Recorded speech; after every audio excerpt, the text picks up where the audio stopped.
Hi everyone, welcome to episode 5 of Arbu TV, where we interview the current featured author of the month in the Authors, Readers and Books Unite group. Our current featured author is Sooz Simpson, who writes under the pseudonym Katherine Black, and she has a whole wealth of books, including psychological thrillers such as The Last Matriarch and Leverage, and to the children's adventure series Guardians of the Frame. And there's, of course, the latest incarnation of Silas Nash, Cold-Blooded Carnival. Welcome, Sooz. It's great to have you on the show. Do you care to tell the audience a bit about yourself? Hi, Lucas. Yes, I own Best Book Editors, BBE, and up until a couple of years ago, I was very busy working with that and working for other authors and, you know, book covers, typesetting, illustrations, editing, the whole shebang.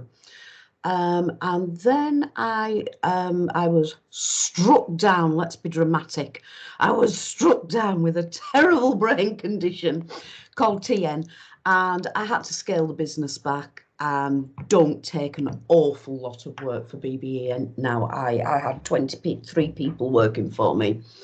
Now it's pretty much just me and Peter and a few freelancers here and there. But every cloud has a silver lining. I used to write a lot, and I didn't write a word for 6 years. A bit of a confidence jolt, I suppose. I decided that my writing was pants and let's not bother with that anymore. Let's just work for other people. So when the condition hit me, and it's very much stress related and eye strain with spending too long on the computer, I had to cut back, and it gave me the opportunity to go back to my own writing. And in the last 12, 18 months, I think I've got 4 or 5 books out, 6 books out, 6. So it's been lovely to get back to my own writing, and I'm absolutely loving it. That's impressive, getting 6 books out. I can't do 1 in a year. So your Silas Nash series, what was your inspiration behind that? I didn't have one. I just wanted to write something and didn't know what. And I thought, oh, go on, let's have a crack at a detective series. No, a detective book. We haven't played with that before. So I had this bloke dossing around in my head, so I thought, let's get some words on paper. And I didn't know if it was going to come to anything. It was meant to be one book. And after I'd done the first one, I kind of liked him and decided to keep him and carried on. But because I'm a pantser, it created all kinds of problems that I'm going to have to go back and deal with at some point, because it was never ever meant to be a series. If anything, one book, if not just a writing experience, just to get me back into the habit of, it was one of those November things, nano, what's it? I don't do the competition on, signing on to the group and what have you. But one of my admin, Yoni, said, who's up for it? Oh, I am. I'll give that a go. So Silas, the first book, Hush Hush, I wrote that in 56 days with 3 full edits on it. So much for stepping back from the computer, and Mark goes mad with me. I'm still sitting at the computer 18 hours a day, but at least I'm sitting at the computer doing what I want to do for at least half of it. So I was back to working 18-hour days and writing in the wee small hours and throwing out probably up to 10,000 words a day. And Silas came about, but there were 2 huge errors with it. The first one was the titles. When I decided it was going to be a series, I came up with this ridiculous idea of the 3-word title, beginning with the alliterative and beginning with the same letter. I'm waffling like hell here, aren't I? I do. Just No, keep going. You're doing well. So I had the three word title. So Hush Hush Honeysuckle, Hush Hush Honeysuckle, Night Night Necropolis, Lie Lie Lullaby. And by the time I'd got to the third one, Peter said to me, Sooz, these are ridiculous. They're getting more ridiculous with every book. We've got to do something. So I had to then kind of try and keep my branding, but come away from that stupidity. So I kind of altered it just a tad with Cold Blooded Circus, in that it's not CCC. And the next one is Cry for Me Crystal. So I've just put an extra little me in there, and again got away from the alliteration. But that was a minor problem. The big problem I had was when I write, I don't think about what I'm writing at all. I just go. So I started writing. And I came up with this old as the hills man who's very experienced, very intelligent, and he's been there, done it all, knows it all, and has retired, for God's sake. So I had him as this retired old man, and it was supposed to be one book, and he was called back out of retirement, all very unrealistic. And then I decided I liked him, and I liked the people around. I particularly liked the people around him. Decided to keep him and make it a series. And it was a case of, oh, bum, what do I do now? You know, he's already 153. How am I going to regress him? He's 60, 70, however old he is. So as the books have developed, I've been very subtly regressing him. Never stated an age, just gently brought him back, so that when I come to change it completely and make him late 40s, I'll have to rewrite the first 3 books, or at least certainly rewrite parts of it. But I'm hoping that I can do it with minimal mess and having a fuss about.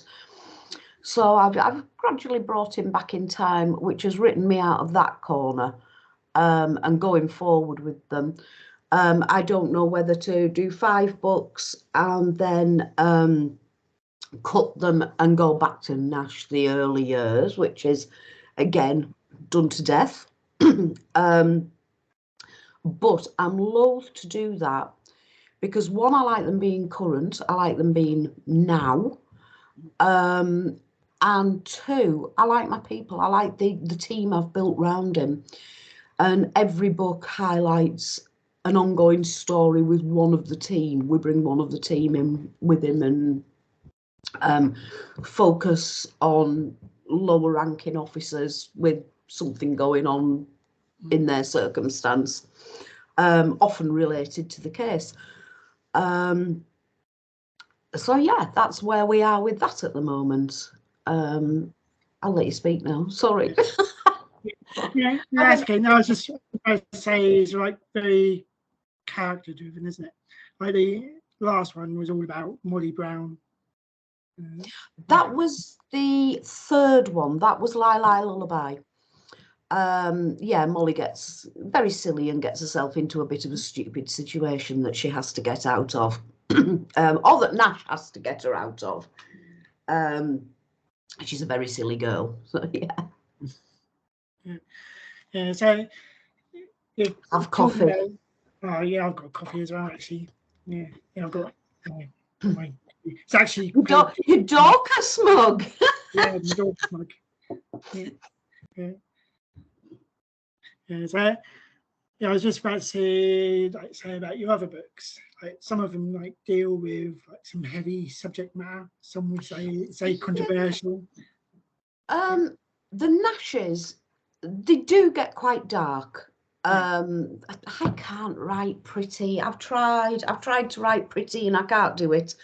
So they do get quite dark, but I have purposefully kept severe bad language out of them. There's no sex. There's a little bit of profanity, but nothing hard. Because I want them to hit a general market that most people can read and enjoy. My earlier ones, they're very much darker. There is some profanity in them. There is some sex scenes in them, though that's something I will never do again. I've got this thing about old ladies writing terrible sex scenes, so I keep that out of my books now. I mean, there's not a lot. It's not as though they're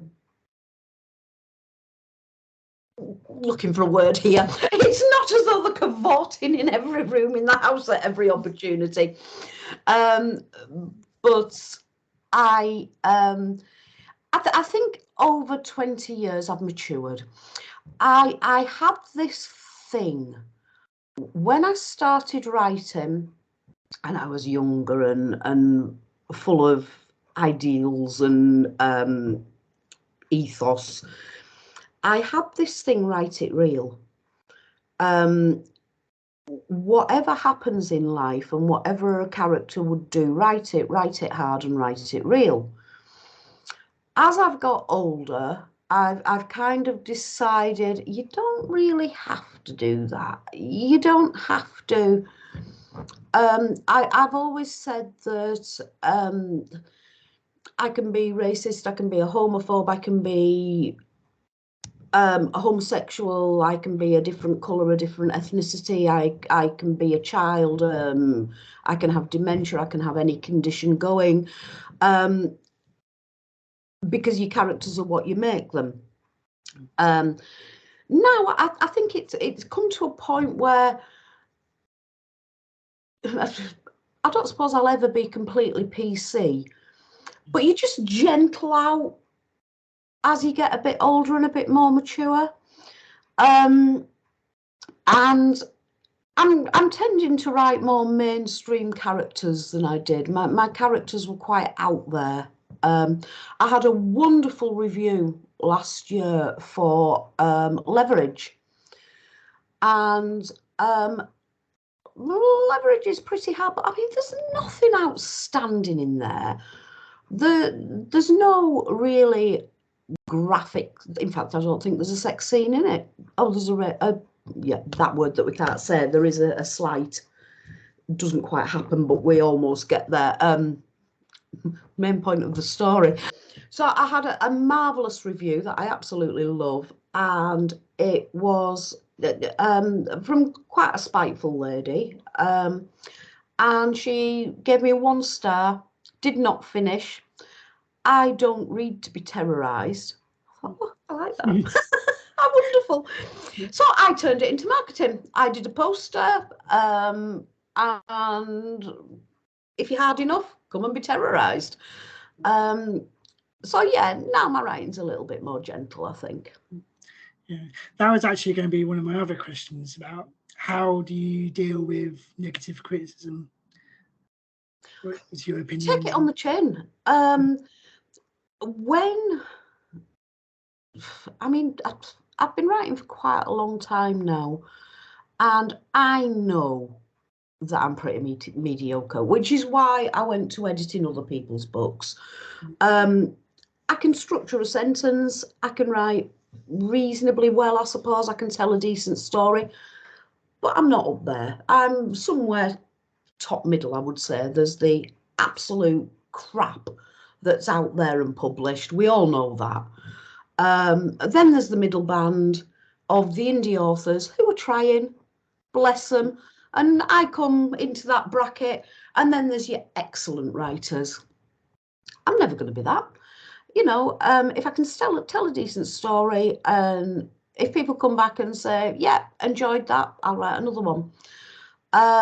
Negative criticism, you're putting yourself out there, you're bearing yourself, and you've kind of, if you're saying, I'm good enough to do this, read me, then you've got to be prepared for people saying, no, actually, Mrs., you're not,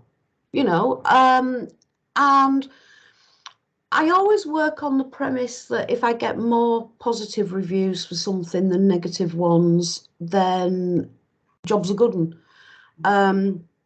I think in 25 years, I've had 30 years. I don't know how long I've been writing. I couldn't tell you. Since the last century. I think I've had 3 really nasty reviews, and I can pinpoint them all to one group. Where people were quite spiteful and unpleasant at times. And I traced all 3 of them back to there. But, my books aren't for everybody, particularly the psychological thrillers. They are a bit niche and they are quite graphic and they're not for everybody. You can't please everyone, can you? Exactly. Yeah. And then I've got Lizard Sleep and Keepers of the Quantum, and they're fantasy adventure that are suitable for anybody to read. So I feel that I've got something for everybody there somewhere. Yeah. I was going to ask you about the Guardians of the Frame as well. What was your it's totally different to your psychological thrillers and everything. I was just wondering how you managed to get into the mindset of like writing like children's books, and what was your inspiration behind it? They're actually based on real people. So the story is I'd got divorced, and Lizard Sleep was my first ever book. It's the first book I ever wrote. And excuse me, it was in the early days of the internet. Couldn't give you a date because dates have gone.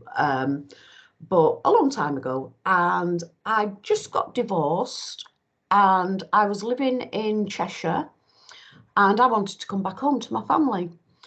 So I couldn't find any property to rent in my hometown. All the 2 towns, I live in Barrow. The next town along is Dalton, then we've got Ulverston. There was nothing at the time when I needed it in my price range that I could rent at home. So I ended up taking a house for a year until I could find somewhere in my hometown in Grange over Sands, where people go to die. It's a town predominantly known for pensioners, retired pensioners. And I rented this beautiful mansion. It was a huge house, and I had the basement and the lower floor and the back garden, and it was gorgeous. But it was the coldest place you've ever lived in your life. It was freezing, took a fortune to heat. I just got divorced. I found myself out of work for pretty much the first time in my life, and it was coming up Christmas, and I had my son, who was 10, and 3 great nieces. And I was very close to my niece and her children. So I thought, what the hell am I going to do? So I baked some cookies, put some cookies in a tin and some chocolate truffles and whatever, and decided to write them a little story featuring these 4 people. So Lizard Sleep was born, and Mark is my son, and Vicky, Kerry and Emma are my great nieces. So the characters were very easy to write because I just took those people and exaggerated them. And luckily for me, they were all very different people. Mark's an absolute nightmare to this day. And he's just got this loud personality. He's fantastic. So he was so easy to write. Emma was very sarcastic. Vicky was very ditzy. And Kerry was the one that worried about everything. So they all had the little tropes that I could just bloom and work with. And they just worked as characters and came about nicely. Yeah, and you've got 2 books out now, but is there more in a way as well? Yeah. I originally had the idea of it being a trilogy. Whether it goes on after that, I don't know. Because what I decided to do was grow the kids with the frame. so I'll grow the kids with each book. And I had a bit of a splash with the Guardians.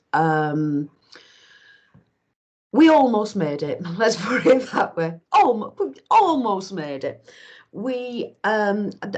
I had a friend in London who knew Armando Santi, the movie actor and director, and he was looking for a new blockbuster movie. And this sounds ridiculous, but my friend Chiro put me in touch with him, and we had long conversations on the phone. And I hadn't a clue who this bloke in the Lone Star Ranch, Texas, Arizona was. And I was chatting away to him as I do. And he said, well, send me your books and I'll have a look at them. So I sent my books over to America, and it came down to 2 books. He was going to go with mine or one other. And in the end, he went with one other, and it was Judge Dredd, and it was a box office flop. So, yeah, came that close, close. Exactly, yeah. But the marketing plan was really structured, and it was a cracking idea. The idea was that I'd take Lizard's Leap into every school in the centre of London and radiate out in a ripple effect, so that I was talking to 11 to 13-year-olds in every school within the area, bringing it out. And we were going to spend, while this film was in production with Sylvester Stallone playing Adobe, presumably, while this was in production, I was going to be doing these school talks, selling the books to kids, so that by the time the movie came out, every child in the country already knew Lizard's Leap, or certainly every child within however far I'd got.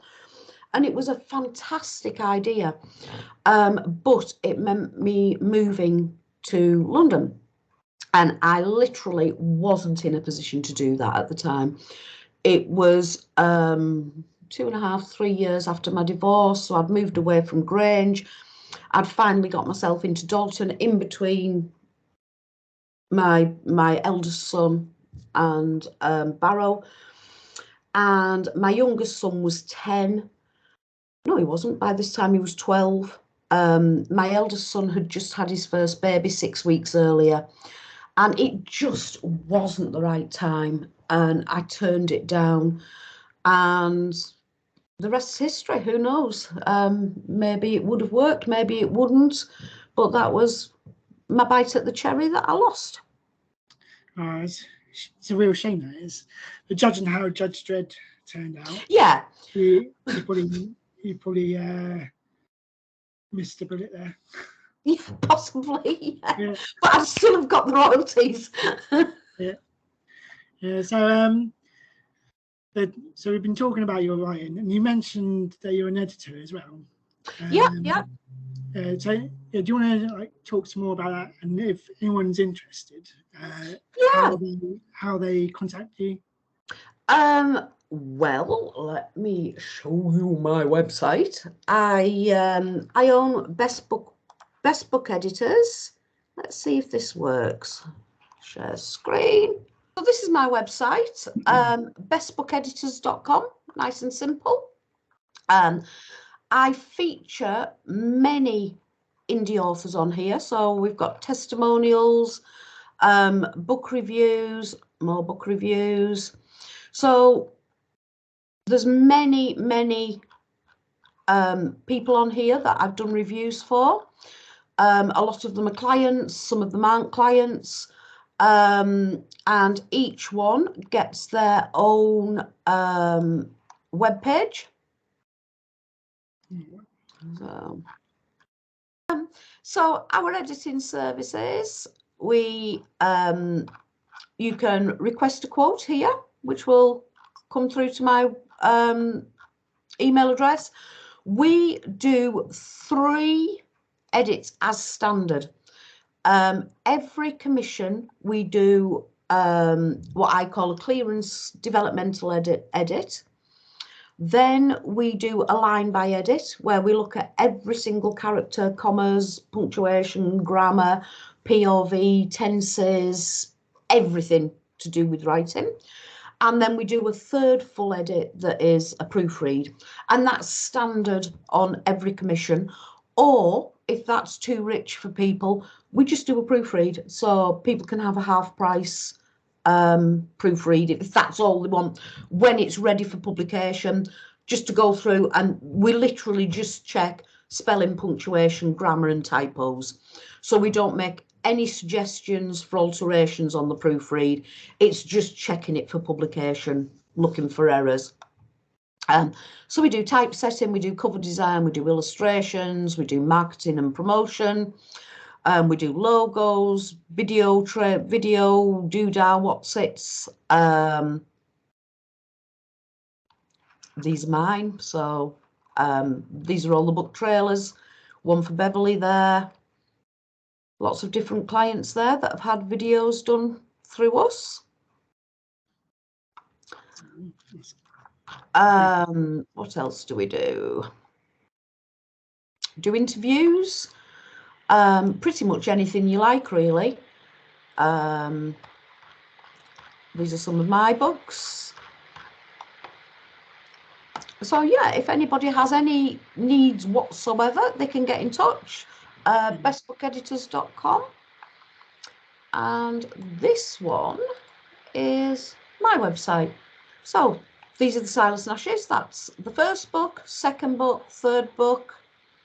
I've been very lazy and I haven't put Cold Carnival on yet, I don't think. So they're three of the Nashes. And then I've got Cold-Blooded Carnival as well. A Question of Sanity, Leverage, Nowhere Boulevard. That one's very popular with book groups. I like that one. That's the one where the father is reading his daughter's diary. That's right. That one does quite well. It's quite a popular one. The Last Matriarch, Travesty, which is an anthology, Lizard's Leap, and Keepers of the Quantum, which is the second in the Lizard's Leap book. And after seeing this, I'm totally ashamed, and I will get Cold-Blooded Carnival up today. But just to show, it's really good. And that one is Cold-Blooded Carnival, which is also out now. Yeah. Organised, that's what I was going to say. Organised. Yeah. I don't often get called that. Yeah. So I'm going to put that on a poster. Lucas Maybury says Sooz Simpson is organised. So writing can be quite challenging. I was just wondering what challenges you faced. Well, the biggest one has got to be the TN. It hit me one morning out of the blue, came from nowhere. I was working as I did every morning, and I literally brushed my right eye and suddenly went into all this ticky spasm thing. What the hell? It was like being blown backwards with an electric shock, and it's a brain condition. I'm in remission at the moment, or I'm in partial remission. I still have a lot of pressure in my head here because this swollen blood vessel is still there, waiting to explode at any moment. And it's kind of nice knowing how you're going to die. You know, one day this thing is just going to pop and that'll be me, either vegetable or gone. That doesn't happen, see. Well, it's going to one day, but for the time being, I'm pretty much in remission. But it came out of nowhere one morning, and it was just horrendous. They call it the suicide disease because obviously it's very painful, and a lot of people can't cope with the condition. I've only had one attack. An attack for me lasted 8 months, over 6 months, 9 months maybe. And it left me with severe ticking, facial tics, that my son calls me Twitchy McTwitchface. And my hand comes up involuntarily like this, and my head goes all jerky.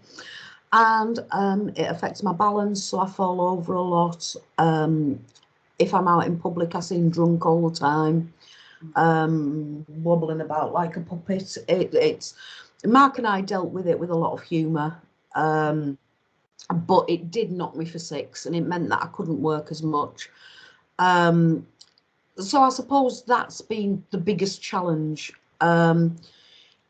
It will be back. It always comes back. And I have the rarer type. Most people have jaw to brain. And it's called the trigeminal nerve. So it's a nerve that splits into 3 and goes to the brain. So there is a branch to the jaw, to the nasal, and to the eye. And most people, because we use our jaws so much, it's usually the jaw that gets affected. And it's a swollen blood vessel embolism that pushes against the trigeminal nerve, causing all these weird electric shocks and ticky things. And most people, God bless them, they have to have the teeth out. They can only eat liquidized food. They have tremendous pain. Thank God, I think given the choice, I'd rather have eye to brain. And mine affects my vision. I have to wear dark glasses inside and out for as long as the attack lasts. And it really has, I mean, the weight gain with the drugs that I was on has been quite distressing as much as anything. Obviously, Mark and I have quite an active social life, but I get very self-conscious going out in public now, and I don't have any of the physical symptoms anymore apart from the weight gain. But yeah, that really impacted the writing, and well, I say it impacted the writing. I've done 6 books, so obviously I'm finding plenty of writing time. But whereas in the past I could go all day, have a couple of toilet breaks, make a brew while on it for a pee, and get back to writing. Now I have to do bursts and stop and have another burst and stop, as with work. So I'm only taking on a limited amount of editing now. The smaller things I can do, you know, I can do the posters and the illustrations, typesetting, book covers. I have a designer for those. But the actual editing, because I had to let all my sub-editors go, there's just Peter and I now, that I can't take on as much as I used to. But I am still taking commissions. I do at least 1 book a month. So yeah, if you want anything doing, get in touch. I think we're pretty damn good. Yeah. So yeah, contact Sooz. So you mentioned how long you've been writing. What made you start writing? As I say, it was this book for the kids. Not being able to afford to buy much for my son and nothing for my great nieces, I wrote Lizard Sleep, and that set me. I mean, very, very briefly, I had very little schooling as a child. I decided that I wanted to be a nurse, so I went. I had to do a 2-year preliminary course to get some O levels under me, and in the end, I didn't do O levels. I went straight to A level, and I had to learn 5 years of secondary school in 2 years, basically. So I couldn't write. I didn't know how to write, and the most I'd ever written as a youngster was shopping lists, I suppose, and I don't think I ever did one of those. My handwriting to this day is disgraceful. When I do a book signing, I get so ashamed because I hate putting my scrawl on a book. My handwriting's terrible. So yeah, I came to writing purely as an accident. And in those days, you had to have an agent to publish. There was none of this internet, Amazon publish, none of that existed. So you had to go down the traditional route of getting yourself an agent and what have you. And I was very lucky because in those days they had scouts that trawled. I was a member of a group called AFO, not in the modern sense of the word group. They were .org groups in those days. And there was a writing group, and when I got my first computer, which was a bloody great and twanky thing, I was going through groups and joining any group that'd have me. Car mechanics, water skiing, right, oh, we'll have that one, and we'll have that one, and we'll have that one. And I hit on this group that was called AFO. I couldn't even tell you what that stands for now. But there was this fabulous bloke called Jean Michael Heine. And every week he did a book review. Motion detected at the front door. Thank you. You can hear the dogs barking. And he'd pick 5 or 6 authors, and he'd do an in-depth review for them. And this man, he was hilarious. He was so funny, and he could take a piece of writing. You know, he'd ask people to submit short stories, and he would literally dissect it and put it back together and say, right, you know, commas don't go there, they go here, and you do this and you do that, and this is absolutely awful. And he did it all with comedy, and he was like the sit down stand up of writing. He died of AIDS way back in the 80s, 90s, it must have been 90s. Oh, what a lovely man he was. And he gave me an interest in writing, which is why I then went on to write a little short story for my kids, and it became Lizard Sleep, and that's how I came to it. That's really good. It's a shame he died as well. Yeah. Yeah. Sounds like he would be really interesting today. Yeah. So do you, as a published author yourself now, do you have any advice for anyone struggling and starting out today? Don't give up. If you want to do it, do it. Don't do it to make a fortune, because you're not going to. Anybody that makes a fortune out of the writing is bloody lucky. You know, it happens to what it's like winning the lottery. It happens to 1 of a million of us. Do it for you. Do it because you love doing it. I write for me.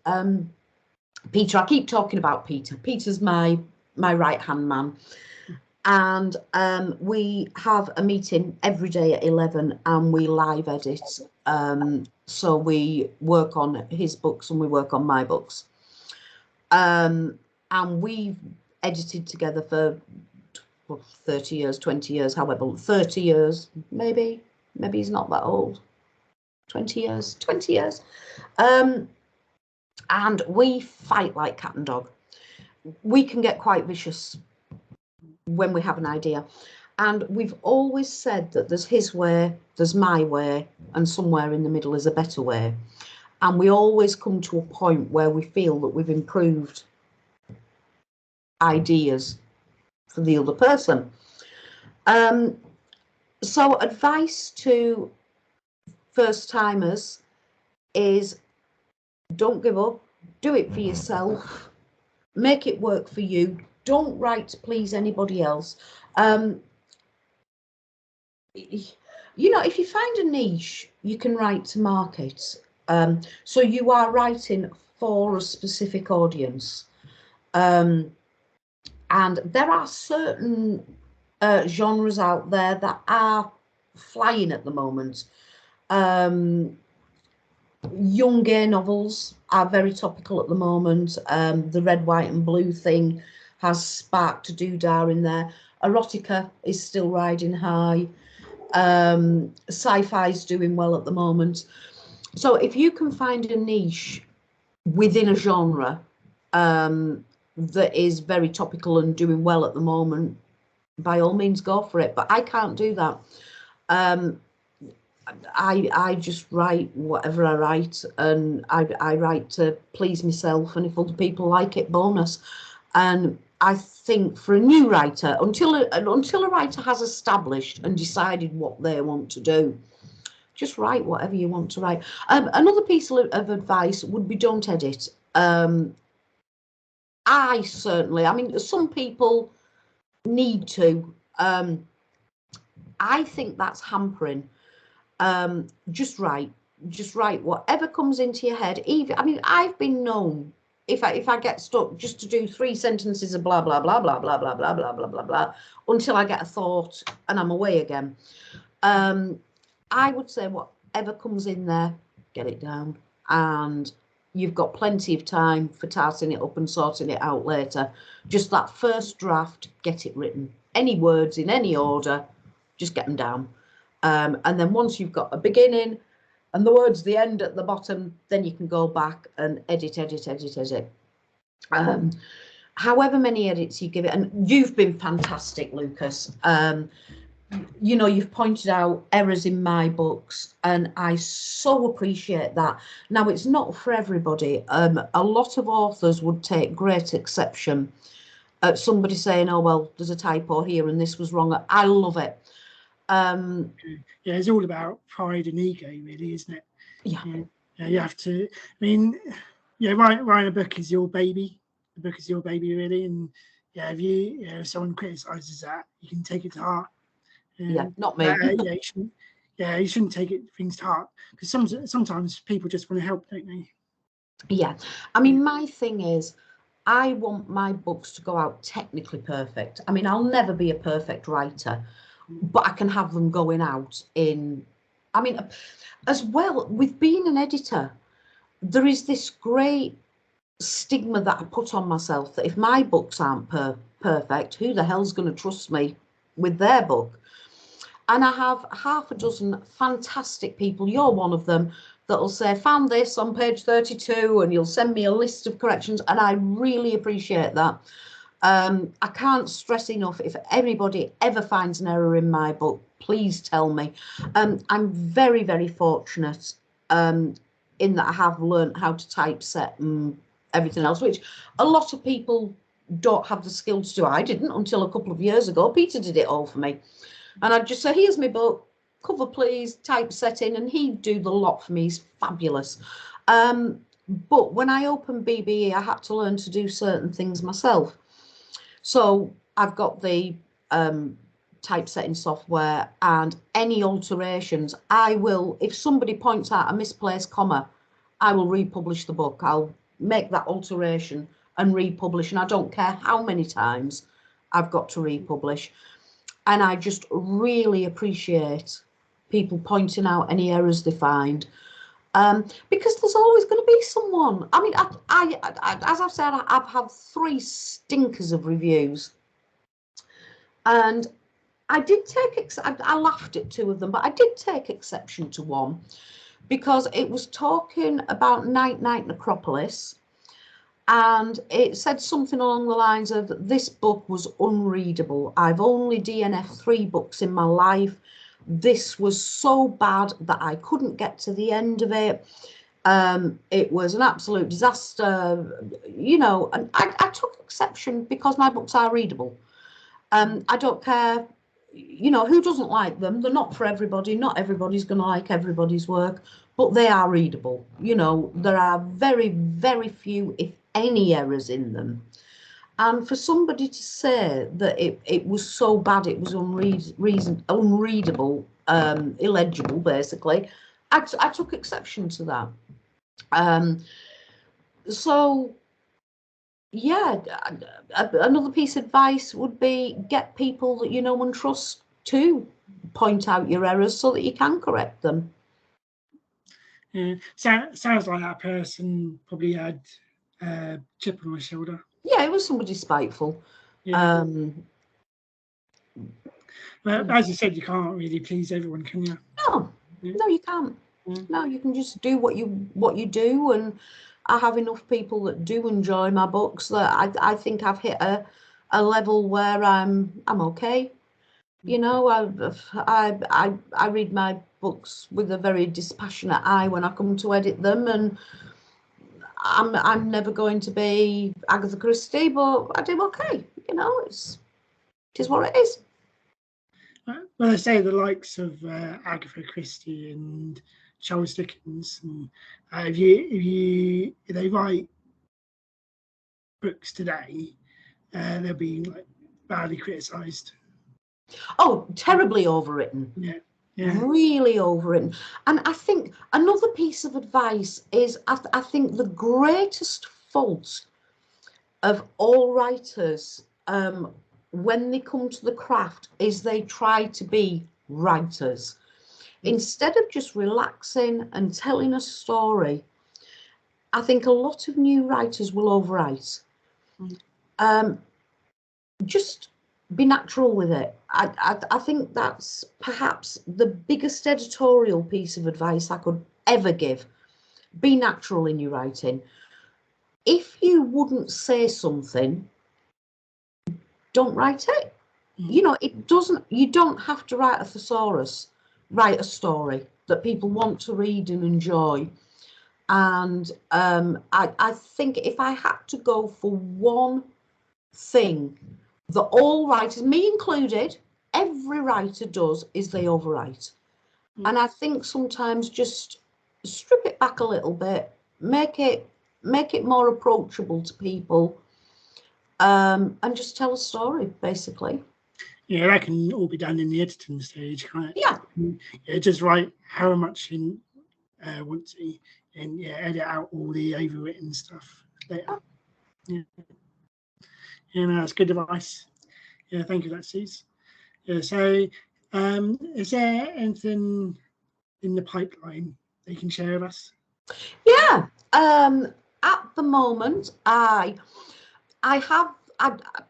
think of my books as being a big bottle, and I've got this bottleneck of books that I've started, and I've made a decision to do one a year. I mean, I've got the Travesty is the Murmurations of Silence series, and it's a series of 5 books. They're all written, they're done, finished, they just need editing. They're in the pipeline, and various other things that I started in the year dot. And there's been one in particular. It's gone through a million different titles. At the moment, it is simply just Fur, F-U-R. And it's a story, it has a story behind it. I was editing for ABC Tales and UK authors. And I was writing either Sanity or Leverage at the time. And I'd write my graphic down and dirty chapter, and I'd load it up, and the tension would be high. And there was another lady writing a book at the same time as me, and there were several of us that were serialising our books and putting them on the 2 sites. And I was one of the in-staff editors for ABC Tales, so I had to read a certain amount and pass them through the system. So I'd taken on this lady's book, and I'd write a chapter of either Leverage or Sanity or whatever it was, and load it up there, and it was full of death and murder and this and that and hard stuff happening. And I came to this lady's book, and she was writing a book about fairies and forests and caves and crystals, and her writing was beautiful. A lady called Jennifer. Sorry, Jennifer. Sorry, I'm going back 20 odd years.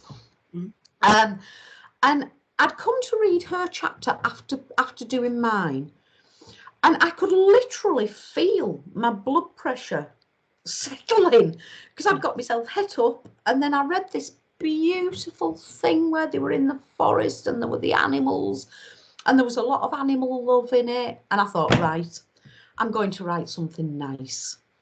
for the first time in my life, apart from the Lizard's Leaps, and even they can get a little bit dark here and there, I thought I'm going to write something pleasant, something sweet and innocent and nice that makes people feel good. So I started a book.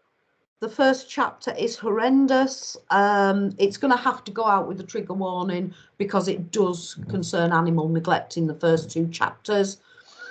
This dog has an awful beginning in life, and then it comes to a nice family, and then we get nice. And I wanted to write this sweet, lovely book. And it's about a boy and a dog, basically. And it was going to be my answer to Black Beauty, Old Yeller, Lassie. I was going to write a Lassie. Didn't work. I can't do nice. But it's been sitting there for 20 years. And I've kept going back to it and dropping it again and gone back to it.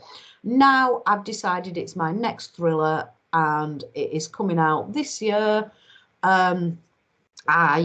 I went back, and what I kept doing was every time I picked this book up, I thought, right, I'm going to go back to the first chapter, edit as far as I've got. Now, I was 40-odd thousand words in. I'm going to edit what I've got and just carry on writing. So I'd start editing, get 5-6 chapters in, drop it again and leave it.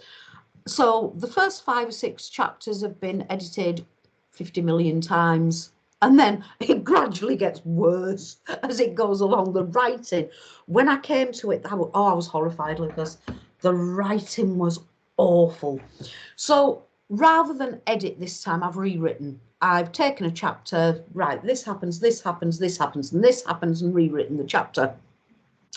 So last week, I hit the point where I'd finally finished editing what I'd done before, or rewriting what I'd done before, and starting afresh with actual writing the book. So yeah, I'm hoping to have that out before, not out, finished before the end of November. And then there's just the second half of it to complete editing. And I'm having a break from Nash, so I'm getting this one out. And then I've got a ghost story in the pipeline that I'm kind of fired up about. So it's going to be rolling the dice and deciding whether I do my fifth Nash, which I've got a strong idea for that I'm really happy about, or whether I do this ghost story that I've got an idea for and I'm really happy about. So it'll just literally be either a toss of a coin or a roll of the dice to decide which one I'm going to do. But I intend to have Fur out and published this year. Get it out of my damn bottleneck so that I can move on from it. Yeah. So you're going to be quite busy then? Yeah, I'm always busy. I'm never not busy. There's always something. Yeah. I personally excited to see the new Silas Nash, the fifth one. But don't let that sway you. Yeah, the ghost story sounds really interesting as well. Yeah. Right. So we're almost coming to the end of our interview. I was just wondering, is there anything that you want to share with everyone that we haven't spoken about?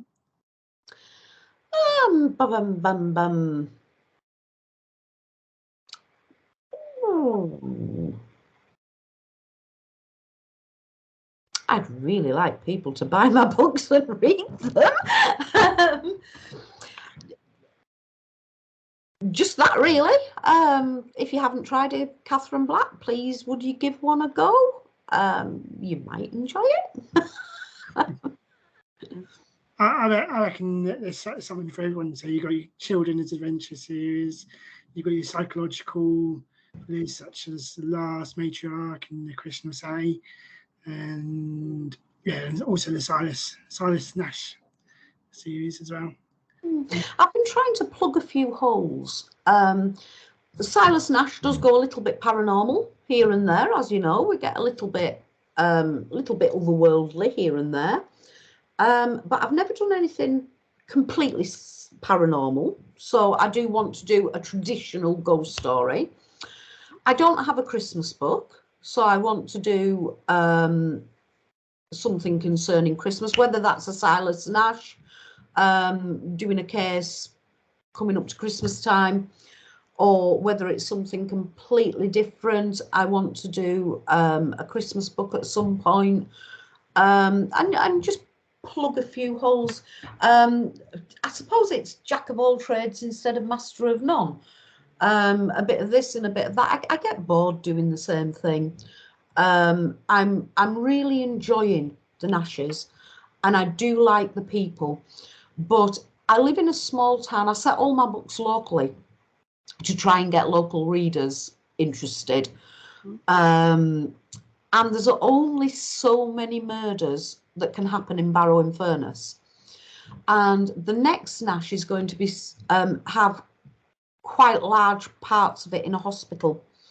The case is nothing to do with hospital staff, but somebody is going to have to go to hospital. Now, because there's going to be quite a negative connotation to the hospital, I can't use Furness General. So I'm going to have to invent a new hospital in our town, which again, writing this series, it throws up problems that I have to overcome. So I'm going to have to create a fictional hospital in the town that already has a huge, fabulous hospital. Why does it need another one? Why not? Liverpool's got 2 cathedrals. Why can't we have 2 hospitals? So, yeah, I'm really liking the Nashes at the moment. I'm enjoying writing them, but I don't want to get stuck in just writing the Nashes. I want to do other things as well. Just one last thing before we go. Yeah. Your group, absolutely fantastic. Thank you for having me as featured author this week. And it's nice when groups aren't competitive with each other. You know, it's nice when we can dip in and out of everybody's groups. So, loving I think you've done a cracking job with it. Really good job. That's reminded me, your group, Best Book Editors, they're great. And if anyone wants to read anything, if anyone wants to swap books, or anything, they just join your group as well, don't they? Yeah, both groups, but yours is fabulous, and yours is a lot. We have quite a few other features that have rules. Your group is a lot freer and easier than mine, so you've got less people though. They haven't got as many people. I mean, how long have you been doing it now? It was Eve that set up. Yeah. About 2 years ago, I think now. I think, hasn't it sort of grown incrementally recently, though? Hasn't it really taken off recently? The thing is, about a year ago, we did have about over 200 people. Mm-hmm.